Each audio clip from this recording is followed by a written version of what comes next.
Do you have a star on the Walk of Fame? I think so. I bet yours is nice. I have a spotty memory. Yeah.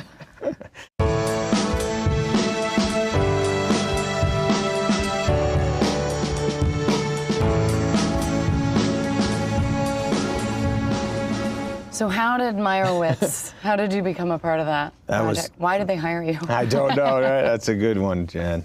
What happened was, there's so many ways that I think this happened, but you know Ben Stiller, the actor? Yes, I've heard of him. He's been in many movies. Well, I know Ben a long time, and I went to see him, and I said, well, we got to do a movie together, man. He said, yes, yes.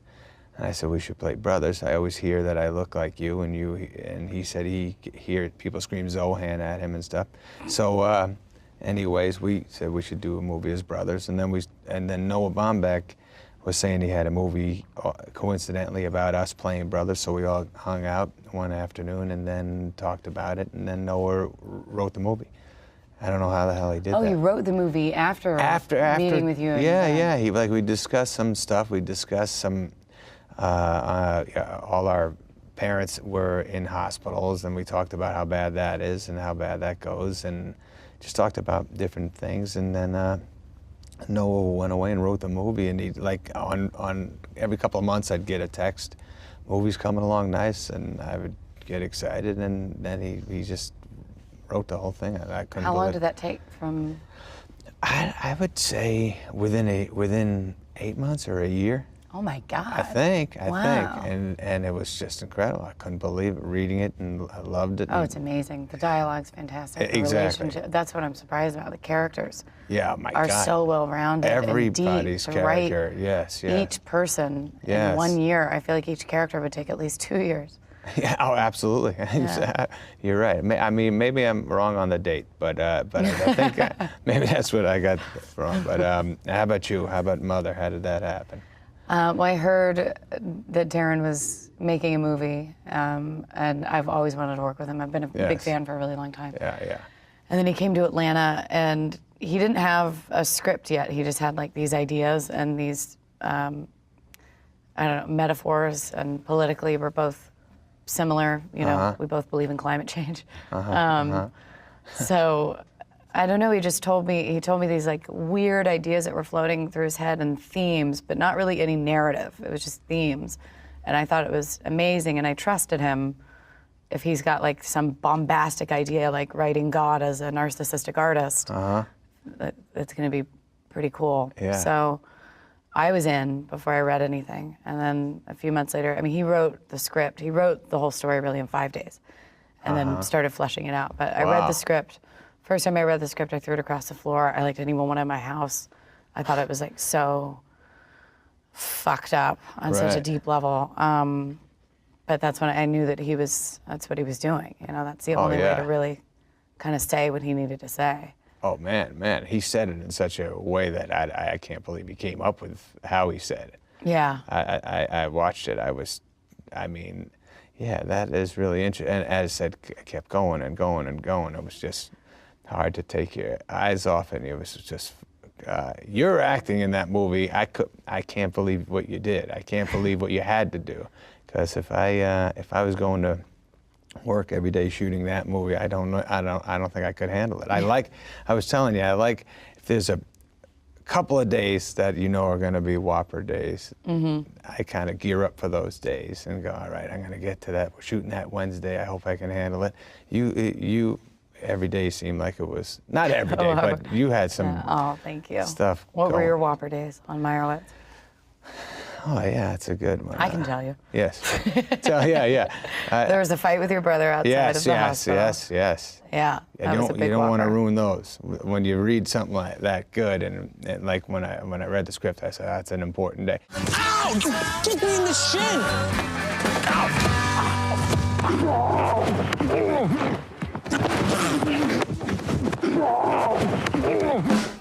Every day was pretty important on Noah's movie, on Meyerowitz, and he doesn't like improv, right? No, right. You stick to the dialogue exactly. Is that hard for you sometimes? Yes, absolutely. Well, I'm not.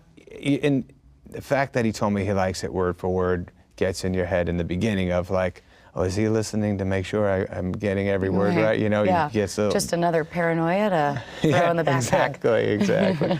But no, it's the most I ever studied before a project. Like I got the script. We didn't start shooting for like maybe 5 months after, and I would study my lines every night. I never did that before. Just because I didn't want to let the guy down. Aww. And I didn't, and I would do my wife was playing every other part, and I'd lay in bed and go blah blah blah, and she'd be like, "You almost got it, you almost got it." Oh, and wow. Then it just took a while to just make it that it's effortless, but I didn't have to think too hard. Yeah. And then how about you? What's your process with that? I don't really ever memorize either, mostly just out of laziness and boredom. I like when I come home, I want to like watch TV before I go to bed. I don't want to like read the script. Right, so right. normally hair and makeup's like 2 hours where I can't go anywhere, so I just use that to memorize.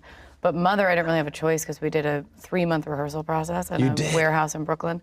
Yeah, and so, you know, and the dialogue didn't really change much. So I ended up memorizing it. So I guess in a way that was the most that was definitely the most I've ever prepared for rehearsal stuff, because we did about maybe a month or month and a half of rehearsing, which you don't get to do a lot. That does help so much. Did you think it helped? Well, it helped me in feeling and getting tighter and tighter with the cast. It helps with the group. That's what I keep saying about it. It's like it helped the movie. Yes. It didn't like really help me because You mean I didn't.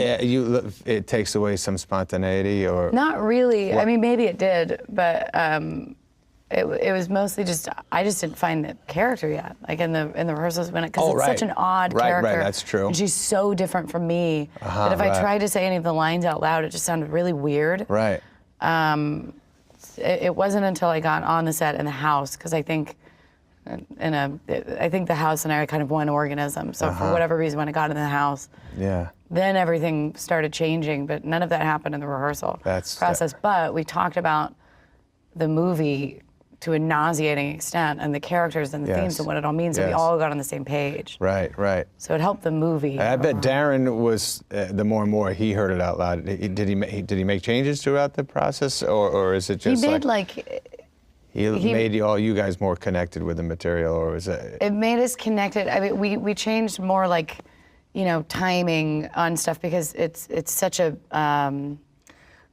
what is it called with music? Not a concussion. What is that? A cacophony. Yeah. Can I pretend I came up with that? Okay, a cacophony. It's like a what is that word? Cacophony is what you're looking for, Jen. Thank you. My pleasure.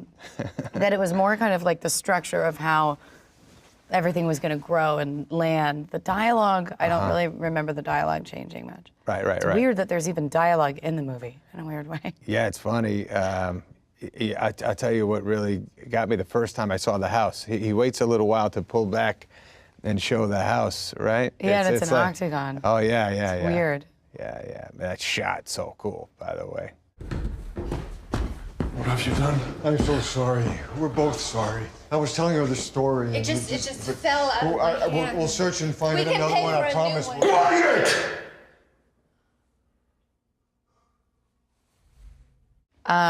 So you are a comedian. Right. As are you. Kind of my favorite comedian. I'll take top 5. Put me in the top 5. But you also have done amazing dramatic performances, worked with amazing directors. Yes. P.T. Anderson. Sure. Noah. What is more challenging for you, getting up and doing stand-up without writing any jokes? Oh, that's or awful. That's the worst. Drama. I think what happens, like you said, I've worked with great guys. When I'm with these great guys, you know, it's kind of relaxing in a way, knowing that they're not going to move on until they're happy, and that helps, knowing that you trust them so much. And I feel excited doing a movie like that, doing a drama, or whatever you want to characterize it as. Just different than what I usually do. It's an exciting feeling. I'm also, you know, not the most comfortable, but I know that's a good thing to come and be nervous. But I don't know what there's nothing I like more. I like doing it all. It helps you in a dramatic role to be a little insecure?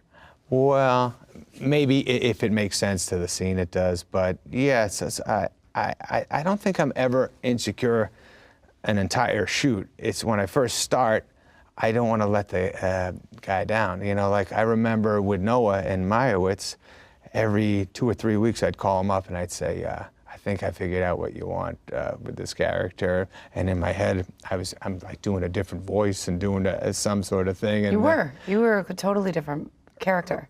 Yeah, That was a yeah. character performance, I thought. I was. I mean, I've never met you, but. Well, it's different than what I've done for sure, I think. And Yeah. I tried. But it wasn't necessarily, that wasn't the guy I had throughout the process when I would call him up on the phone and think I figured it out, and he would kind of guide me into saying that's not really what I was thinking, man. How about you? When you're first starting, like the character you're playing in Mother is not what you've done before, not what I've seen you do before. And how do you land upon that? In the rehearsal process, or? No, it wasn't in the rehearsal process. We got, or maybe it was it might have been on like either the last day of the rehearsal process or, I remember what scene it was. It was we were rehearsing either in Montreal or in Brooklyn. I can't remember, but all I remember is the words coming out and sounding different, and then me going, "That's her." It was the scene where there are two people in our bedroom, and I say, "This is our room. You have to leave. You have to get out." Yeah. And Darren was like, "What are you doing with your voice?" And I was like, "I don't know. Does it suck? Is it embarrassing?" And I don't know what I was channeling or like who I would like when I was doing Winter's Bone. I just remember like I don't want to say the name of the woman because it would obviously deeply offend her. But there was like one woman who I had in my like just the idea of like the most gross like person in the world. Right. And with Grace is what we called her on. It's kind of the opposite. I don't know, but I remember the words coming out of my mouth, sounding different, and then when you start speaking differently, and then you start moving differently, and then that helped me pick out the wardrobe and the clothes. Right. Yeah. Because I knew how she would move. That feels good. The right wardrobe always connects you more. Yeah, it's weird, and it also helps you get rid of it at the end of the day. Yes. Yeah. Absolutely. That was the first time on any movie I've ever. Normally they call cut, and I'm like bored. I want to, I get on my phone, and this was the only movie that everything kept sticking with me. Yes, and then as soon as I got out of the clothes and got into my own clothes. That's cool. Yeah. That's cool. It's funny. I do a lot of times when I've done different kind of movies, like like Meyerowitz or whatever I've done. I'll have friends call me up and say, you were doing me, or you were doing Really? and they pick a guy. They're like, you were kind of doing so and so. I'm like, oh no, I wasn't. But there is. Do you ever steal things like from real life? Yes. Yeah, I steal stuff too. Absolutely. Yeah. Stuff that. Yeah. In fact, I get so excited when I go, oh man, that's gonna work, and that's stealing from something that happened or someone I know. Yeah. He has some wealthy clients who are coming over Sunday to look at the dad's work. Matt does? Apparently, they're both admirers of mine. We never hear from him, and then suddenly, poof. That's not true. Matthew and I correspond quite frequently. He texts with me. You guys text about what? I don't know, things. How are you? How are you with the? Do you read any of the reviews or any stuff about your performances? Not really. Only when they're good. Yes, that's no, more I don't. relaxing. I've never really. Normally, like I promote a movie, put the work into like promoting it, ask people to go see it, and then it's just kind of out of your hands. And I normally just kind of let it go. Dating the director was different. Yeah. Yes. It's like we'd be on the tour together. I'd come back to the hotel, and the last thing I want to talk about or think about is a movie. He comes back from the tour. That's all he wants. That's all he wants to talk about. And I get it. It's his baby. He wrote it. Yeah. He conceived it. He directed it. So I was doing double duty of, trying to be a supportive partner while also being like, can I please, for the love of God, not think about Mother for 1 second. Man. And then he would start reading me reviews, and then I finally was just like, it's not healthy. Neither of us are doing it. Wow. We're not going to do it, because if I read it, I start getting defensive, especially because like it's my man, and I'll start, and I don't want to sound like in an interview that I'm defending what we're doing in any way. Like it's awesome what we did. Some people hate and the people who hate it really hate it. Right. But I don't. It's nothing that needs to be defended. And if I read a negative review, I just feel defensive. That's funny. There is nothing. That movie is so doing something that I haven't seen before. and has not. There's nothing to hate about that. It was brand new. It changed your state of mind. I was just watching and couldn't stop watching it. And I know everybody watching that movie is feeling the same thing. And I love. There's no music in the movie. It's just so haunting and weird but yeah. And as it progressed and the amount of people in the house and the stuff that was going on, and it was I don't know how the hell you guys shot that much, by the way. There was so many things. Yeah. How long was that shoot? It wasn't actually that long. It was like 2 months. I don't know how we got so many things going on that night with it. It was like the giant club party and everything was going on, and there was literally I mean, we would take our first shot would be like a master in the morning. That would take us to lunch. Our days were just crazy long because it's like 300 people. Yeah. Where did you guys shoot? We got to shoot in Manhattan a lot, and we shot. Did you really shoot in the Berkshires? Or? No, we went up to upstate New York, and then we went to a college campus to shoot Bard, but it wasn't Bard. I forgot the name of the school, but it doesn't matter. It doesn't. Thank you. But yeah, I love being in Manhattan. I went to NYU and all that stuff, and I grew up in Manhattan spent a lot of time there, and it was amazing. Got to shoot in. I've never shot in New York or LA. Really? It's so weird. I'd love to shoot in New York. You're gonna that'll happen. It is amazing. It's amazing. But yeah, you do like getting out of the wardrobe and going out at night in New York. That's the problem. The next morning you're a little more swollen than you should be. Right. It's never like today. You landed on your feet today. You came out all right. So how do you deal with criticism? Do you read negative reviews? When I did Billy Madison, Stop looking at me, Spawn. That's right. Thank you. Thanks for bringing back the good old days there, Jen. But I read some, and I hated it a lot. First couple, I was like, whoa. What the hell's happening, man? I thought they were gonna be right with me and like, hey, wow, this was such a great time. I loved watching it, but it was so. You want to stay home and help me shave my armpits? Juanita, yeah, that was a good lady. She was that actress, Teresa Merritt. She was a fun woman. She didn't love saying every line. We had to talk her into a few things. By the way, every time I'm at the pool in the summer with my friends, we always say it's too damn hot for a penguin to just be walking around. See, Jen, thank you. I wish you wrote some of these these reviews. No, it's so bizarre because like you're so in the zone. You put like your whole soul and like body and you move like to shoot a movie, like you do all of this. Yeah. And then you love it. Obviously, you wouldn't be there if you didn't love it. Right. And then people just destroy it. Oh yeah. They come in and try to rip it apart, and then so I did stop reading them after that one because it didn't make sense to me, and it screwed my thinking up a little bit, and then when we were writing the next one. Me and my buddy, we were very you think they're gonna hate this if we do this? And then we started saying, what's the difference? Yeah, it's not healthy. Yeah, let's just do what we do, and we believe in it. What was your next one after? Was it Happy Gilmore? Yeah. Oh, wow. And we loved it, and we were young, and it was exciting, and I think I did stop reading them after that. Now on occasion, like Meyerowitz gets nice reviews, and good ones. Good. Great. I just have them emailed to me, so I don't you Google myself. Because you know what I realized with like Googling myself? I went on like a little tangent like a few days ago because everybody was like giving me compliments about like the Kimmel thing. Everybody was like, it's great. So I was like, this is like a safe time to be bored and like Google myself, right? Yeah. And then I just got slammed with anxiety. And it wasn't even everything. I was only reading positive things. Right. I probably just Googled like, I love Jennifer Lawrence. I don't know what I Googled. That's a good to only move. get positive.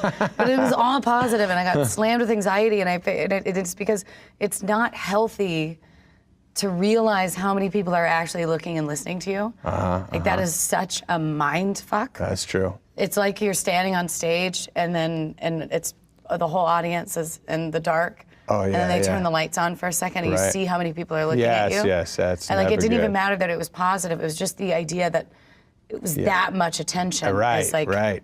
it's not normal. Oh, that's terrible to be thinking like that. You start checking everything you're saying and thinking. And yeah.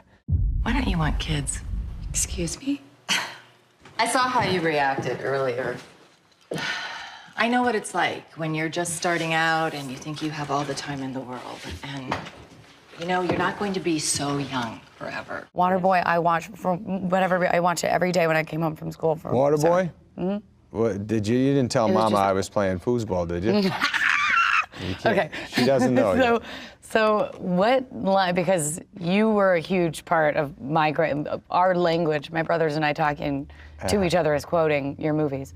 So what line gets quoted back to you the most? From Bobby anything. Boucher? Oh, I would say, they talk to me about Bob Barker a lot, but I'd say from the Waterboy, which maybe out of all of them, I hear what is it? Mama says, no, not Mama says. It's oh my God. I'll be able to help you if you just. Thank you. I'm trying to get to it.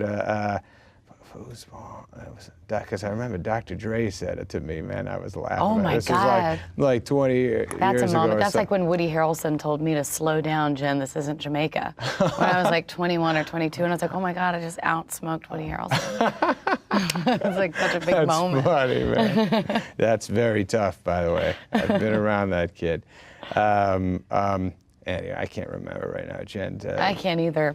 But yeah, but I do hear about. I liked when your mom was just telling a story, like at the dinner table in Waterboy, and she goes, 1976, pickup sticks. That's right. That's funny, buddy. Me and Hurley, the guy I write the movies with, that was our favorite thing too. Which is he an actor? And would I recognize him? Is he the guy with a fucked up eye? No, that's my buddy Lochran. Does he really have a fucked up eye? No. Oh, okay. Cool. Unfortunately, he has to put that contact in every time we write him into a movie, and he's like, "Do I wear the contact?" And we're like, "Yeah, it's probably funner if you do." Oh He's God, like, yeah, I've tried to wear contacts for movies. I can't. Nobody can touch my eyes. Yeah. That hurts, especially in the morning when you get to the what now? Under any circumstances. Nothing touches my eyeball. No, you got very light eyes. That's the problem. Us people with darker eyes can handle a big finger inside them. Is that something you like?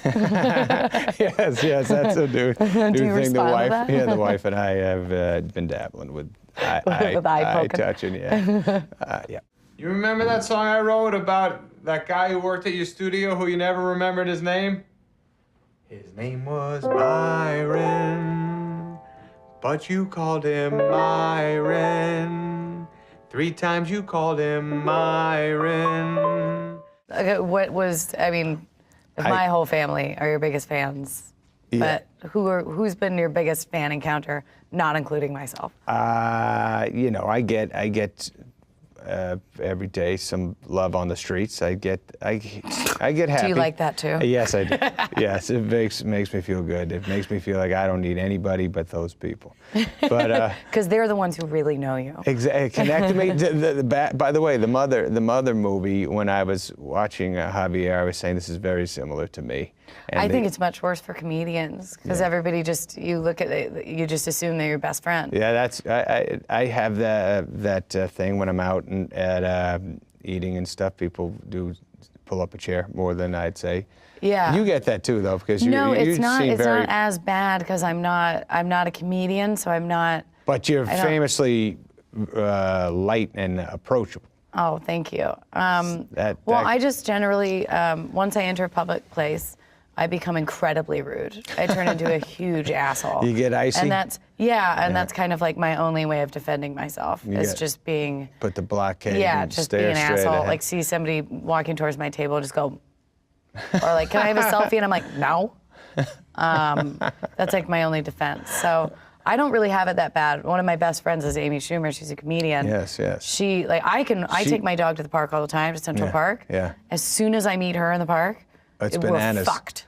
Well, because she's massively friendly to the world, right? Yeah. One time we were passing somebody and they were like, what was that movie that she just had out? Snatched? Somebody passed us and they were like, Snatched was amazing. And I just went, thank you. And like, I totally meant it. Like, I didn't hear what the girl said. And I was like, thank you so much. She was like, wow. What a coont. It was about you. That person was just trying to find their way to talk to you. I'm sure she was just talking about my crotch. Yes. Yes, and I don't shut them down. I do. Oh, you know what my new move has been that works all right when it's a older a guy my age wanting to take a picture with me. They go, hey, Adam, can I get a picture? And I always say, you don't want that, man. And the guy goes, what? And I go, you don't want that. And he's like, yeah, I don't. Wow. Kind of works because I say, well, you don't want to walk. You don't. What are you going to do with it? You know what? Sometimes I do. I go, it's my day off. Like if it's Sunday, I'm like, it's Sunday. I'm not working today. You're good. Yeah. You're good. No, I sit them down. I feed them. I let them hang out with my kids. Yeah, I don't. I got you. I think you're making the right move. You got a lot of life left. See, my life's nearing the end. Right, you're in the winter of your life. Very deep into. I want to meet as many people as I can. So right, yeah. Soak it all in. You got a lot coming. Let me give you Let go of me. Why? Because I don't know you. Get down from there. From where? But you see, you should, because you don't know what I could do for you. I don't want anything from you. Sassy.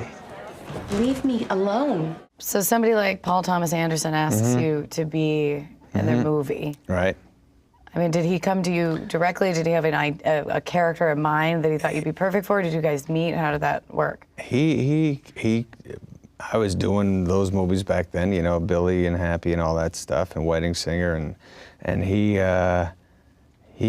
was shooting Magnolia with Tom Cruise, and Tom Cruise called me up. This is when I was young, man, and he called me up and said, hey, Adam, I want you to talk to a friend of mine.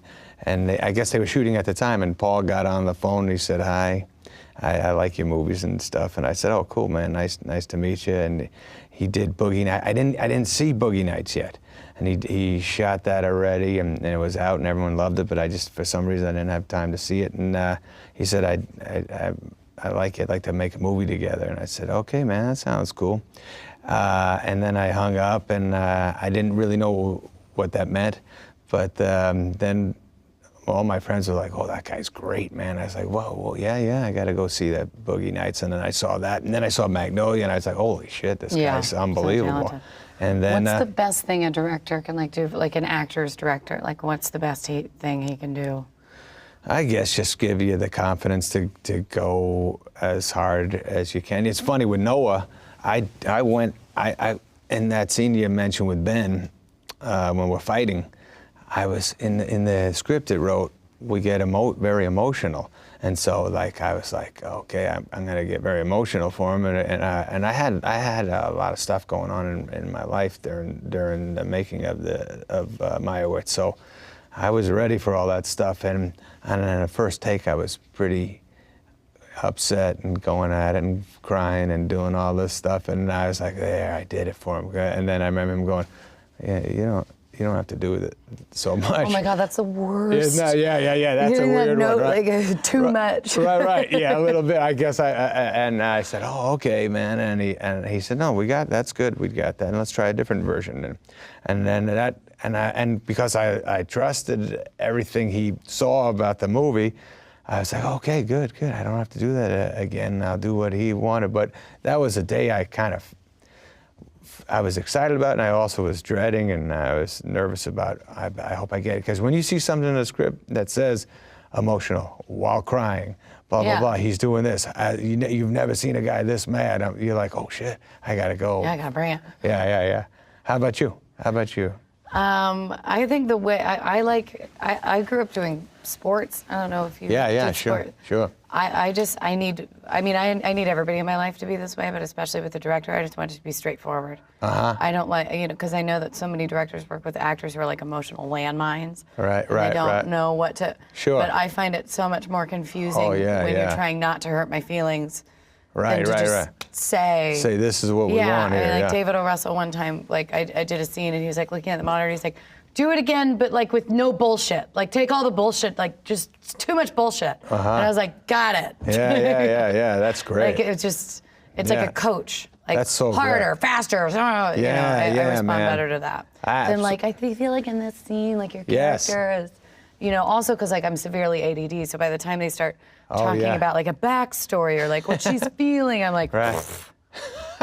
snoring. That's funny, man. Yeah, I'm like, so do you want me to like talk louder or softer? Or Yeah. I like very technical notes. I like that. I'll take a line reading. I'll say, yeah. But you Yeah, I'll wrote take it. a line reading. Who gives a say, shit? What were you thinking? How would you say it? Yeah. By the way, Noah, I'd say, how would you say it? He'd say it. I'd be like, God damn, that's fucking good. He really? did it better. He did it better every time than I ever got it out. And I remember. They can edit that part out. Yeah, I hope so.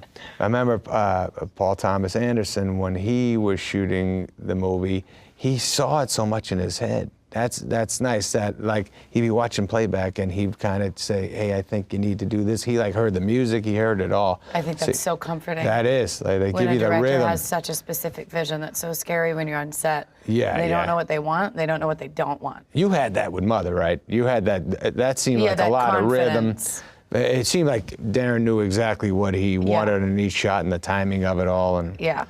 Yeah. You just had to surrender to the whole thing.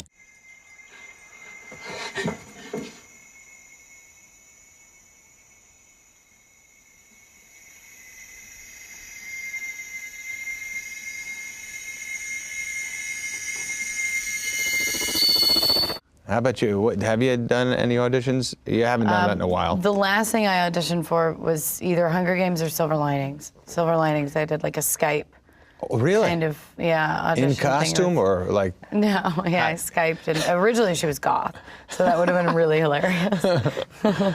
I think that was probably my last audition, but then I ended up meeting David and Philly, and he, I Heart Huckabee is one of my favorite, probably my favorite movie. Oh, wow, man. There's something about it that is just so exactly my humor.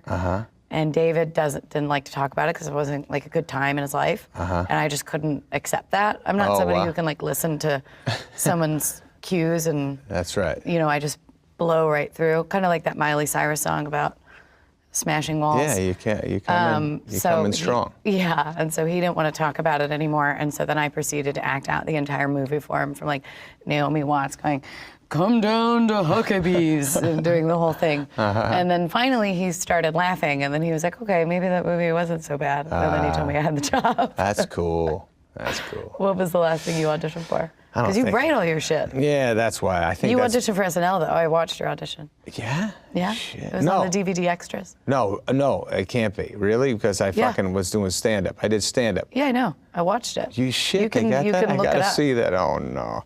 I was young and fucking very...